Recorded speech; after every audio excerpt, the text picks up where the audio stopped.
देश जिस वक्त कोरोना महामारी से जूझ रहा है, तब देश के दो मुख्य राजनीतिक दल आपस में आरोप प्रत्यारोप का खेल खेल रहे हैं। मंगलवार को भारतीय जनता पार्टी के प्रवक्ता संबित पात्रा ने कांग्रेस पर आरोप लगाया कि उनकी एक टूल किट के जरिए इस संकट के वक्त में प्रधानमंत्री नरेंद्र मोदी को बदनाम करने की साजिश चल रही है। अब कांग्रेस ने इस आरोप को झूठा करार दिया और संबित पात्रा पर एफआईआर कराने की बात कह दी। क्या है मामला? आपको बता दें कि मंगलवार को संबित पात्रा ने प्रेस कॉन्फ्रेंस की, जिसमें उन्होंने एक कथित टूल किट को दिखाया।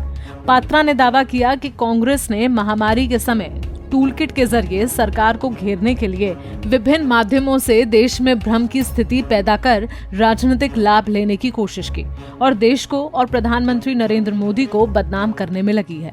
उनका दावा है कि राहुल गांधी जो हर सुबह ट्वीट करते हैं, वो भी इसी टूल किट का हिस्सा हैं, जिसके जरिए सरकार को बदनाम किया जा रहा है। संबित पात्रा ने कांग्रेस पर क्या आरोप लगाए? पहला आरोप, राहुल गांधी ने प्रधानमंत्री मोदी की छवि धूमिल करने के लिए कांग्रेस कार्यकर्ताओं को कोरोना महामारी के नए स्ट्रेन को मोदी स्ट्रेन का नाम देने का निर्देश दिया। दूसरा आरोप, विदेशी पत्रकारों के जरिए भारत को किया बदनाम। कोरोना का जिस नए स्ट्रेन को विश्व स्वास्थ्य संगठन ने भी भारतीय स्ट्रेन कहने से मना कर दिया है, कांग्रेस उसे इंडियन स्ट्रेन और उससे भी आगे बढ़कर मोदी स्ट्रेन के नाम से प्रसारित करने में लगी है। तीसरा आरोप, टूल किट के सहारे रोज ट्वीट करते हैं राहुल गांधी। संबित पात्रा बोले, आज वे दस्तावेज उनके हाथ आया है जिसके सहारे राहुल गांधी रोज सुबह उठकर ट्वीट करते थे। उन्होंने दावा किया, इस टूल किट में कहा गया है कि प्रधानमंत्री मोदी को बार बार पत्र लिखें। आपने देखा होगा, कभी सोनिया जी चिट्ठी लिख रही हैं, कभी कोई और लिख रहा है। ये सब ऐसे ही नहीं हो रहा है, ये सब कुछ एक डिजाइन के तहत हो रहा है, जिसका ब्यौरा इस टूल किट में है। चौथा आरोप, कुंभ को सुपर स्प्रेडर बता हिंदू धर्म को बदनाम करने की साजिश।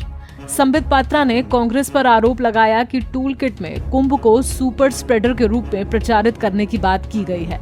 साथ ही ईद के विषय में कुछ ना कहने का निर्देश दिया गया है। बीजेपी प्रवक्ता का दावा है कि कांग्रेस ने ईद और कुंभ की तुलना कर धर्म को बदनाम करने की कोशिश की है। पांचवा आरोप, पीएम केयर्स के वेंटिलेटर्स पर उठाए सवाल। पात्रा ने दावा किया कि इस टूल किट के जरिए पीएम केयर्स के वेंटिलेटर्स पर सवाल उठाने और सेंट्रल विस्टा परियोजना को मोदी के निजी घर और महल के रूप में प्रचारित करने का जिक्र किया गया है। गौरतलब है कि कोरोना काल के बीच बीजेपी और कांग्रेस में लगातार वार पलटवार का सिलसिला जारी है। कांग्रेस नेता राहुल गांधी की अगुवाई में कांग्रेस मोदी सरकार पर कोविड संकट के मिसमैनेजमेंट का ठीकरा फोड़ रही है, तो वहीं बीजेपी लगातार कांग्रेस पर पलटवार कर रही है।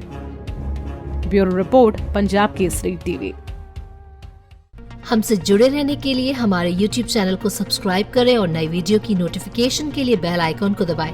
अगर आप ये वीडियो Facebook पर देख रहे हैं तो लाइक जरूर करें और ज्यादा से ज्यादा शेयर करें। धन्यवाद।